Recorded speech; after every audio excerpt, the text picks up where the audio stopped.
Hello and welcome to our lecture on Swara. So the Swara is commonly referred to or commonly known as the alternating current between both of the nostrils. So a lot of people, it's becoming more well known these days with yoga becoming so popular. But for those of you who aren't aware of this knowledge, it's very practical, but it also has a lot deeper implications as well. But the basics of the practical and most gross side is you can see reflected in your breath. Your nostrils dominate every 60 to 90 minutes or so, depending on a lot of factors. But we don't really breathe out of the nostrils with the same dominance. So every 60 to 90 minutes, either the right or the left will be more dominant than the other. And so this has a lot of implications and a lot of uses within the yogic practices, and it traces this knowledge much deeper than just the nostrils, because it has everything to do with the deeper energies, not only of the sun and the moon and that balance, but also going back to this primordial energies of Shiva and Shakti. And its uses is more or less used to understand when the central Nadi, the Sushumna, is flowing in order to perfect our practices. So there's a lot involved in this knowledge, and a lot of it is really lost these days. And the deeper aspects, the real secrets, are not openly taught. And so a lot of people out there are talking about this knowledge and saying they're giving out the secrets of this knowledge, but truth be told, you really need a long time of practice under a guru who has not only just knowledge of these practices, but actually control over the Ida and the Pingala and Sushumna. I know when I was learning under my guru, learning some of this subject, she simply walked around the room and just through mere intention opened up the Sushumna of everybody in the room, which shows the real power and the real depth of someone who actually understands this subject. And so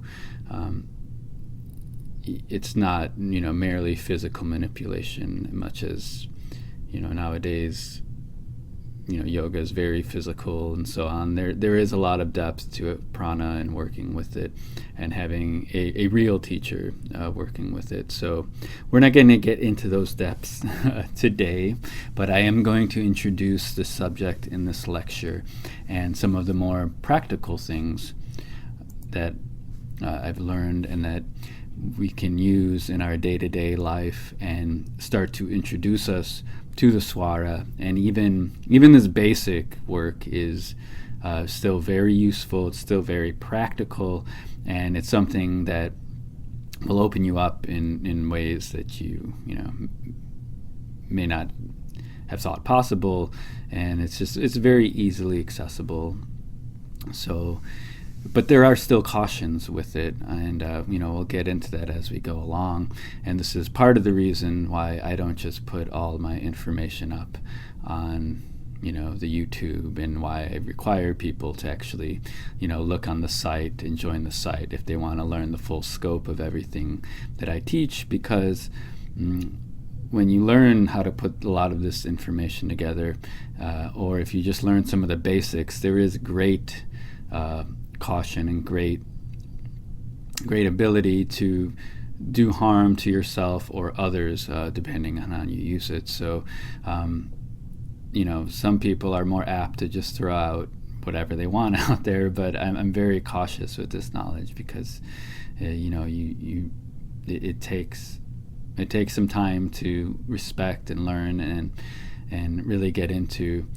But even some of the things I'll be teaching you can use very easily. And I'll give you an example. Like somebody, I know a friend who taught some of this information to someone, and this person decided they wanted to be more masculine. So they forced their right nostril to be open, the majority of the time, and that really created a great imbalance and brought up all sorts of energetic and physical disturbances in their system. And it's something that seems simple, but these forces are really prime and fundamental energetics of how our body operates and interfaces with the universe. So it's very important to be careful even with basic things like switching your nostril, and you need proper information and guidance on how to go about that. And so when we look into the practices, this is just an overview of what I'm going to cover in this lecture. We'll be looking at some of the groundwork to use the Swara and to engage with it and its bigger purposes, ultimately really relying in fundamental lifestyle practices, because this is a subtle art at its most fundamental, and to use it for, it gets into predictive uses of astrology and all sorts of random things that can be controlled with the Swara. And so in order for those things to be more reliable and understanding, you need some basic groundwork in place, and we'll kind of look at that. We'll get into basic associations of the right and the left. And a lot of this, anybody who's familiar with archetypal thinking or some of the Vedic knowledge will already know, the right is more of the solar Nadi, the left is more of the lunar Nadi. And so, solar things have to do more with being masculine and outgoing and expressive. The left Ida Nadi, or the lunar Nadi, has more to do with being receptive, compassionate, auspicious, these kind of things. And there's a lot of associations that get caught up with that. From there, we'll go on to various methods of recognizing the Swara, as well as the depth of the Swara and how it's functioning within the person. We'll look at the basic Tithi cycles and how the breath is supposed to manifest in accordance with the movements of the sun and the moon in a healthy person, and help set up those energetics. From there, we'll go into, which often doesn't happen in this day and age. Even just paying attention to this knowledge takes a lot in our culture. We're so defunct that even getting the basic awareness of the left and right nostril is a lot for most people, which is why we're keeping with this basic information to begin with. But there we'll get into ideas of balancing the Swara and how to go about doing that, different uses around that, what's the ultimate purpose of that. And then we'll look into the Tattva, which are elemental associations around the nostril, how that's used, which is really way more subtle, and as far as we're going to go with a lot of this, because even that's way too much for a lot of people. But we'll look at how that's laid up, as well as different opinions around that, and further associations that the Swara has. It's associated, with elements, as well as the signs and phases of the moon and all that. So we'll put some of that together, and then we'll see how to apply it in our daily life and some of these more practical uses. But also the most important use is for sadhana, and ultimately seeing how our energy is balanced in the system, as well as extending the flow of Sushumna, is really the most important part of this practice, so that when Sushumna is open, if your Kundalini is wakened, you have more access to that. It's easier to meditate when your middle channel is open. And that's really the uses, the deeper use of that, which you really need a guru and a teacher to guide you safely through. And just because your middle channel is open, your Sushumna is open, doesn't mean a whole lot in the long scheme of things, but it's a basic groundwork, a basic idea. But either way, that's kind of the overview of what we're going to be looking at in this lecture. And if some of that's confusing for now, don't worry. We'll get into it. Some of you may be aware of some of this knowledge, so this might be, new, old hat to you. So either way, it's very interesting. So as we go along, if you haven't heard of it, it's really worth checking out. Now, the groundwork. Lifestyle is extremely important in any yogic practice, and this is often sidestepped in our modern day, and it's starting to come up more as Ayurvedic knowledge gets more and more out there in the mainstream. However, even with Ayurvedic knowledge these days, not only is it getting terribly dumbed down, but people are trying to hack it or modify it so that, they're trying to still fit into their Western lifestyles, try to fit into their paradigm as much as possible. And which is fine, we're all at different places, but it really doesn't speak to the depth of not only Ayurveda, but yoga, and how imbalanced we really are. And so the Swara and this work will help you kind of see how some of that balance is going, and see some of those shifts happening, and how hard it is to really genuinely sync up your energies with nature and live in real harmony with those movements of the sun and the moon. And so it'll give you a good litmus test and an idea for, whether you're really, BSing yourself into how in tune you think you are with everything. It'll give you a little hint and a little wake-up call, perhaps. But the main idea is that everything affects our prana. As you watch the Swara, I'll give you some practices later on to do with this, but as you watch it, you'll see that everything affects your energetic balance. So even if you undertake an activity really quickly, the Swara shifts really quickly often. If you jump in a hot shower, it can swift. So prana and our energy is really, really really affected by anything around us. And this is why the yamas and the niyamas are so important within the yogic system, and because they lay a ground rule for how to safeguard our prana and how to watch our prana. And that's why in module 1 I really stressed looking at those and taking time with them and implementing them and thinking about them and reflecting on them. They get sidestepped so much these days, or they get grafted into like the asana practice as if asteya had much to do with your asana practice, and it does on a certain level. I mean, don't get me wrong. I mean, everything's kind of related, but those are really more lifestyle practices. Brahmacharya is celibacy. It has to do with restraining the senses. And that pertains to all the senses on a lot of levels, but that sexual urge, which is also connected to our function of taste, is the hardest to control. And you want to do it sanely, but it's not. The West has really reinvented a lot of what these terms mean. So it's important to start to revisit those lectures if you haven't already, and revisit your day-to-day lifestyle and get in place those basics. The basics are a lot, especially with the way we live these days. If you can even get those basic groundwork, you'll have a lot. But once again, there's always that tendency to try to jump into deep, more crazy esoteric teachings to get some hidden power, which is all there, but unless you get that groundwork, which majority of us don't have in place, then you're not going to get a lot.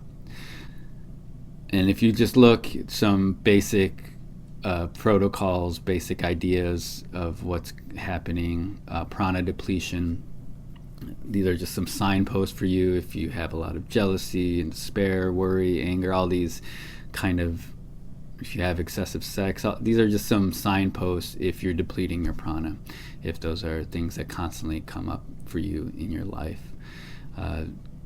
Things that spend prana a lot and lead to that depletion are excessive thought, excessive desire, a lot of physical or mental work, talking too much, singing a lot, stress, all these things that, most of us undertake on a daily basis without really rejuvenating ourselves and taking a lot of time to just, put that aside, is spending prana. And it's important to work these into your daily life to, limit your things in your daily life more so than going on, a weekend retreat every so often, or, 10-day vipassana and then going about the rest of your daily life, engaging in the same old bag. Trying to implement this more and more in your daily life is a lot more important than those kind of spurts of energy, which can help and can inspire you to bring some of it back into your life, but really it's all comes back to daily living. And then expansion of prana involves things like pranayama, meditation, spiritual practices, reciting Om mantra, eating pure foods, being in nature. All these things seem really general, but the more you pay attention to them, the more important they are.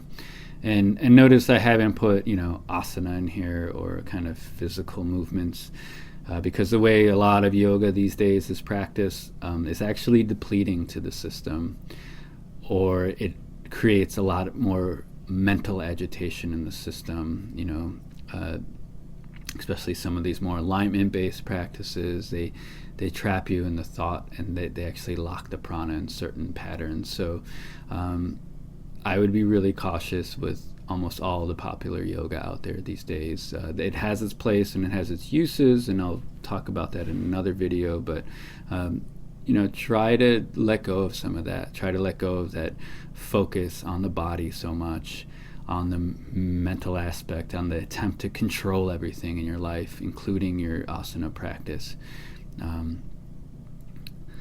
So just something to watch out for. And I mentioned pranayama, and what's really important in the practice of pranayama, and in order for it to bear its true effects and its deeper effects, is for any of that magic really happens, is the nadis have to be opened and cleared. And this gets done a lot of different ways. Once again, one of these ways is lifestyle. So, watching violent movies, constantly going to concerts, or, hanging around with different crowds and different social atmospheres. All that kind of stuff blocks up your nadis. And, these yogis, they lived isolated lives in the forest and nature, which has allowed them access to these states. So the more that you can really basically distance yourself from how most of the world lives, the deeper you're going to get into this stuff. And obviously you have to interface with the world, if most of you are householders out there, but yoga is an internal art when practiced classically. It's not about adapting it to your Western lifestyle. There's just certain things that are in place and laid out all across these shastras, and if you learn from a real teacher, that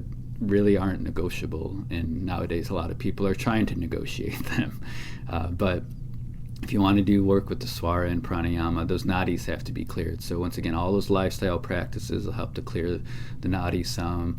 Ayurvedic practices, getting your Agni in order is going to help as well. And then with the pranayama part, Nadi shodhana is the big one to help clear the nadis before you get into deeper practices of pranayama. And a lot of people won't even consider Nadi shodhana and some of these practices as pranayama per se. These are preliminary in a certain degree. So in the practices that have gone along with these modules, we gave some of the easy Kapalabhati to get kind of energy moving, and other things. And the next one you want to tack on and look at is Nadi shodhana. And this is out there everywhere today out there, and it's fairly simple in its most basic level, which is all I'm going to get into here. And I do have a video on here about how to finger select the finger placement for this. It's based on one common way to do it. My guru has given me a different way that has more of an energetic nature to it, which involves a different fingering. So there are different ways to finger for Nadi Shodhana, but the one I gave here is fine for beginners and kind of introduction to the subject. But you can look up any basic, it's a basic practice. You always want to start from your left nostril. You breathe in the left, close the left, open the right, let out the air on the right, breathe into the right, close the right, and then let the air out on the left is one cycle. And there are some practices where you do start on the right side actually, but I only advise that if you have a real teacher and it's being advised for specific purposes. Generally, you only start on the left for Nadi Shodhana without any deeper further teachings. Especially for the beginners, pranayama, you always go to your capacity. So if you do start a practice with that, and it's an everyday practice to your capacity, so it's not about, you don't want to just get a bunch of air in your breath. It's not about extending at this point, but whatever you can with the full inhalation, full exhalation, while keeping soft in all areas, in the throat, in the chest, in the mind, in the brain, and no retention, nothing fancy at first when you come to this practice. So it's a merely inhale and exhale. Inhale and exhale with a 1-to-1 ratio for beginners. So you inhale for 2 counts, you exhale for 2 counts, 3 counts, whatever your ratio is. And it's generally good to do with some kind of mantra. So Om is the most generally referred to one, which is fine. Ram is another common one, but it should be something auspicious such as that, which is much better than just using numbers to count. There's more energy in some of the mantras, especially if you've been initiated. But 1-to-1 ratio, using that method. And some people say they don't like to count, and I understand that, but that gets into different forms of pranayama. The Vedic forms often involve some type of ratio, and those are generally the safest for people, especially if you don't have teachers. If you're comfortable with a 1-to-1 ratio, you can start to move into a 1-to-2 ratio where you extend your exhalation. And this involves taking in 1 count, letting out 2, or taking in 4 counts and letting out 8 on the exhale. And that's kind of the next place for most beginners to move to.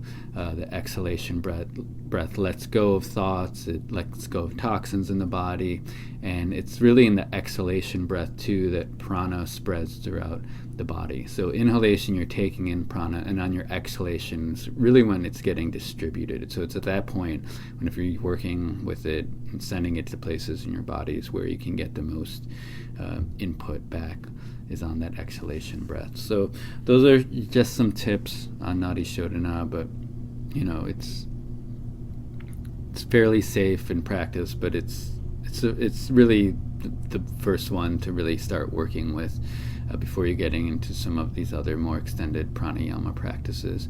And a lot of schools these days approach things from different ways, but this is really the classic way to kind of approach pranayama. So that's kind of the groundwork. And once you get all this in place, this is going to help with some of the further functions of the Swara, because when you start using Swara for things like predictive purposes or answering questions or getting in line with energy, you need to be in tune with stuff in order for those functions to work properly. And there's a lot more to it. So do the groundwork, and the rest will come slowly. Now, some basic associations, I've already mentioned some of this, is Ida is the left nostril is associated with the moon, and lunar energy, feminine energy, receptive, being auspicious, big picture kind of things, soul calming, all these are kind of general ideas to wrap your head around. On the deeper level, it's associated with Shakti, and my Hatha teacher associates it with more of the physical body. And then the Pingala, the right nostril or the solar nostril, is more masculine, dominating, often for inauspicious activities, can make us more logical, left brain kind of thinking, detail oriented, harsh, and all these other things. And it's associated with Lord Shiva. And my Hatha teacher also associates it with more of the pranic body and getting in touch with that. And most often any spiritual practices, my guru teaches that the right side is dominant for spiritual practices, which is that Shiva energy. And so if you're sitting in Padmasana, it's generally recommended right leg on top for spiritual practices. That's why we use the right hand for things. There is an energetic basis to using that right side for practices, and it's not just some old custom that a lot of people throw to the wayside. Some of it can become institutionalized, but there's a reason for using the right or left side in a lot of these practices. And then the Sushumna is the balance flow. So when the nostrils are open both equally, then consider the Sushumna to be flowing. And this is beyond dualities. It's beyond the elements, and there's really not associations with this. This is purely for spiritual work when the Sushumna is open. And so the only real ideal activity to do during this time is to meditate and do spiritual practices. And one might equate this with, an eclipse sort of situation, which is what's pictured here when the sun and the moon become perfectly aligned. There's this eclipse situation, and eclipses are very auspicious times for spiritual practices. And so this gets into the same idea of that lunar solar energy combining. Eclipses are also dangerous times for other activities. So there is a warning that when Sushumna is flowing, it can have great spiritual benefits to it, but at the same time it can also provoke criminal activity. Okay, so if you are an imbalanced individual, it can lead to all sorts of strange pattern behaviors if you don't have that previous groundwork I was talking about in place. If you're just some random individual, that Sushumna flowing can be indicative of psychotic episodes and things of that nature as well. So, this is one reason why, during eclipses, you don't want to go outside and do all sorts of other activities because you can be influenced by that negative energy when these two bodies align. And this is some of, those deeper aspects of this knowledge that are at play and at work, and important to take into consideration, especially when you start, encouraging different flows in the body. And if you do start opening up the Sushumna, you may be more susceptible to different behaviors. But at the same time, too, having Sushumna open all the time, it's not always ideal. Many people are householders. Many people are worldly people. And it's important to recognize that.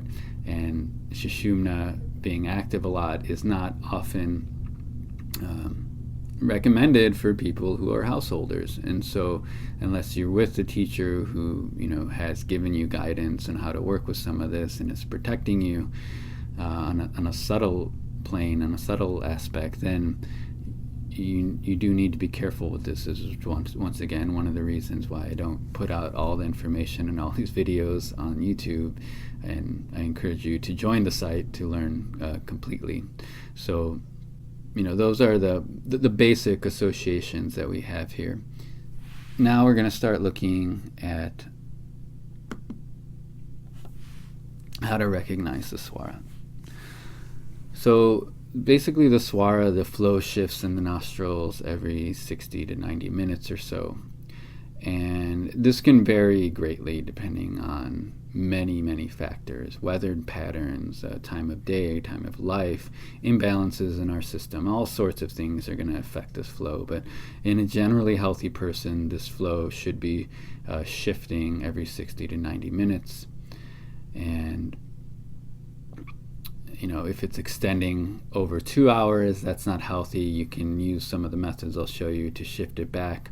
Likewise, if it's shifting around too much, might be too active, too many changes, so you might need to kind of slow down, and it's another sign for yourself. But generally, that's one way to notice what's happening with the Swara. To see which one is dominant, which is really important, is my simplest way I found is breathing into the fingertips. And so I just like to put my fingertips under both nostrils, and you can usually feel which one is there's a stronger flow to, the ones that's more open. And if you're not sure still, based on that, you can listen to the pitch of your breath. So if you close one nostril, the one that has a lower pitch is the one that's more open, because there's more air coming through. It's more kind of resonant, so it has a lower pitch. And the higher pitch one, that nostril is more closed, so it's going to have a higher sound to it. And if you know musical instruments or anything like that, or singing, for example, if you ever sung, you need to create that tighter constriction in the throat to get your higher pitches. And just a basic kind of physics principle. So that's a really easy way as well to help tell which one's open.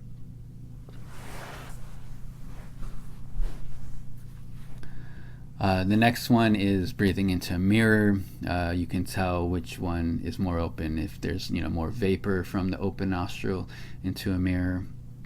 And then as you grow in this, as you learn to see the shifts in your own functioning, in your own energetic patterns and mind states, just simple awareness will be enough to tell which one's operating. And the last point here is seeing the fullness of the Swara. So you will notice as you pay attention more and more, sometimes one is really open and full, and one is kind of partially or one may be partially open or partially closed, or like completely stuck and closed. And so that's going to tell you different things as far as the suitability or the strength of the activity you're going to undertake to use this for. So it's just another kind of nuance on how the Swara is working for you in that moment. Now, in order to sync with those periods of the sun and the moon, one of the biggest ways is to use the cycle of the moon. The other main way is to use the days, which we'll cover in another slide. But it's really considered the moon, the mind, that kind of directs our energies and is the most auspicious. So this method is a little more complicated, but it is the more used method to sync up with the cycles of the day. And the basic idea here is that during Shukla Paksha, which is when the moon is getting stronger and brighter, Ida starts that, and that's the left nostril. So that's the lunar nostril. And the easy way to remember this is, the moon is increasing in strength during Shukla Paksha, so the left nostril, the lunar nostril, dominates that, so it starts the pattern. So the first 3 Tithis, the left nostril is thought to be dominant at the start of the day. So ideally you're rising before sunrise, and you can check this at sunrise time. If you're in tune with this cycle, the Ida will be dominant with that cycle. And that's for the first, second, and third Tithi. And then it shifts to the Pingala becoming dominant on the 4th, 5th, and 6th Tithi. And then once again switch back to the Ida, 7th, 8th, 9th Tithi. back to the Pingala, 10, 11, 12, and then back to Ida for the last cycle. And then this whole thing gets reversed in the Krishna Paksha. So it's during this time that the moon's getting weaker. And an easy way to remember it is that when the moon's weaker, the sun's going to be stronger. So for this one, Pingala, or the solar Nadi, starts off the dominance. So in the first, second, and third Tithi, the Pingala should be dominant in the beginning of the day at sunrise time, after your Sushumna's done. And then back to 4th, 5th, and 6th is Ida, and then 7, 8, 9, and so on and so forth. Okay, so a little tricky, but if you've done your homework and you've become familiar with the Tithi cycles and all the things we've done before, you're gonna be able to follow this just fine. And a lot of this knowledge, as we get into it, when you use it in conjunction with the muhurtas and everything I've been bringing up, it creates a lot of power. And it's really useful, practical information when you put it all together and use it. And it's really, when we get into these kind of applications, this is what real Tantra is starting to get about. And this is just kind of surface level right now, but it's these kind of things where you're aligning energies based on natural patterns to create a certain effect is what Tantra is all about. And but you got to get into mantra and all these other things that you need initiation for. But it plays into that as well. And now changing the Swara. So if you wake up and the nostril isn't dominant in what it's supposed to be for that day, for that Tithi, then the easiest way I found to change is you just lay down on the dominant nostril. So say your left nostril's going and it's the first day of Shukla Paksha, it's the first day of Krishna Paksha. You want your right nostril to be open, so you lay down on your left side. And so you just think of it, you're just closing that side. You're closing the left nostril, the lunar nostril, and the right one will open.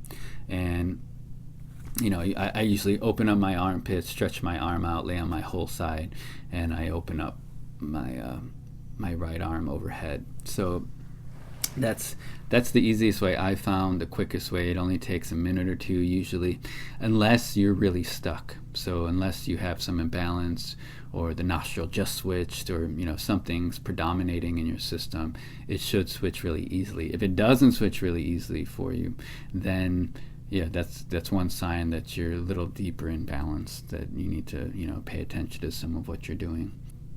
Another way some people do is pressing on the armpit of the dominant nostril. So once again, same idea of closing off the nostril.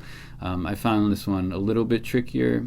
I have found that usually if you follow over from your nipple across the ribs towards the armpit, right on the kind of outer edge of the armpit, there's kind of a sweet spot in there that activates it, and it's kind of a specific point that it might vary from person to person, but I've actually found a point where I can press on it and it works quite well. Once you find the point, and if you're pretty well balanced, then it work pretty well. But if you are finding some energetic imbalances, that method might be a little trickier. The yogis used to use what's called a yoga danda, which is basically a stick that's grounded, and they could put it in their armpit, and you'll see pictures of it all the time. Shiva has one in a lot of pictures, so that's a reference to this practice and this knowledge of the Swara. So it has a purpose. And then there's various yoga poses you could do if you can get your feet into your armpit, or there are some poses where you lay on your side, grab your toe, all sorts of things. You can switch the nostrils, but then also Surya Namaskar is known to open the central channel. And so if you are getting more and more in balance, and if you do Surya Namaskar at every morning, which is a good general practice too, to go along with this clearing of the nadis, and something to tack onto your practices if you don't already do that in the morning, then that is one way to open up the nadis. And it's another reason why they recommend Surya Namaskara at sunrise and sunset, because that's, sunrise and sunset is the times when the Sushumna is considered to be the most open and the most accessible. Tratak on the nose. So this is a specific practice, and this is another way to get the Sushumna opened. And this takes a lot more practice, a lot more clearing, and the basic practice is, sitting in a meditative posture and staring into the middle of the nostril and just bringing awareness to that and the movement of the breath up to Sushumna. And it's powerful and it does work, but it does require a lot of connection with the breath, with the body, a lot of concentration, a lot of other practices to build up to that working. And so if you haven't laid your groundwork, then that doesn't work. But that opens up and that gives you a clue that you're starting to get control over your prana, that you are something is starting to work in your practice. All these things are starting to come together. And, it's within reach. I've done it, it's not impossible, but until you do that, you haven't even started a yoga practice proper until something like that comes. So I don't mean that as a judgment once again, but I just think there's a lot of people these days who get overinflated with being a yogi or on all these crazy spiritual bents, but that's a sign that you're making some progress, and that's still the tip of the iceberg.